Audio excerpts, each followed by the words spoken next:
በኢየሱስ የምትሆን አሁን መንፈስ ቅዱስ የሚፋቀሩ የክርስቶስ ወገኖች መለሱ በሰማይና በምድር በረከት በእኛ ላይ የመንዙን ጸጋና ቅድስት ቤተክርስቲያን ልጆች በምረትና ሃይማኖት ሊቀበል ወደ እስከ መጨረሻ ድረስ ልዩ ሦስትነትና ፈጽምልን ጌታ ኢየሱስ ክርስቶስ በየቀኑ ወገኖችን ጎብኝ። የልትና እንግዶች የሆኑትን አባቶቻችን ወንድሞቻችን ወስደህ በሰላምና በጤና ወደ ቤታቸው መልሳቸው።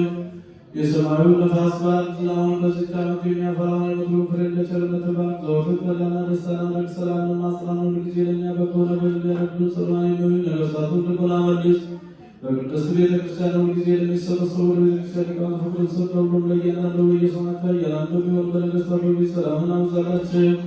አምላካችን በቀናች ሃይማኖት ሆነ ያንቀላፉትን ያረፉትን የአባቶቻችን የወንድሞቻችን የእህቶቻችን ነፍስ አሳርፍ። በአምላካችን ክርስቶስ በኢየሱስ ሰውነት ዋጋቸውን ይከፍላቸው ዘንድ ዕጣንና ቁርባን ወይንና ሜሎን ዘይት መጋረጃ የንባብ መጻሕፍቶችን የቤተ መቅደስና በመስጠት የሚያገለግሉትን ባርክ። ይቅርታን ያገኙ ዘንድ ከእኛ ጋር የተሰበሰቡትን ሁሉ አምላካችን ክርስቶስ ሆይ ይቅር በላቸው።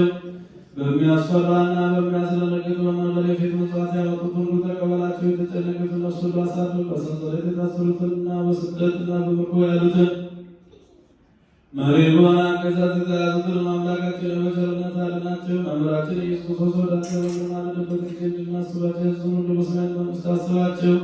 አንተ ባሪያህን እኔንም አስበን አቤቱ ሕዝብህን አድን። ርስትህን እስከ ዘላለሙ ጠብቃቸው። ከፍ ከፍ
Thank you.